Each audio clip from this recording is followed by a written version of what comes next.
And this week that is the WMTV 5th Annual Diaper Drive. It benefits Village Diaper Bank. They partner with Public Health Madison and Dane County to distribute these resources. PHMDC's Nurse Family Partnership is a home visiting program that's been around for more than 45 years. Each year, they're able to provide more than 50,000 diapers to families who need them. During their home visits, the organization often delivers necessities. They claim the need for these essentials is growing. The families that are low income, there's so many things, so many barriers around transportation, gas, housing, that when there's support for these essential needs like diapers, that really allows the family to stretch their dollars a little bit further.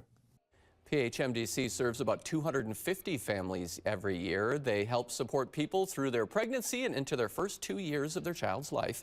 Each month, they receive about 5,000 diapers for distribution. All right, I can hardly believe it, but Thursday is the grand finale of our 5th annual diaper drive. Each year we partner with the Village Diaper Bank, and here's how you can help us. You can drop off any unused diapers to several locations around Dane County, or you can make an online donation at WMTV15news.com/diapers. If you wait to donate until February 27th, that's this Thursday, your donation will be matched up to $75,000.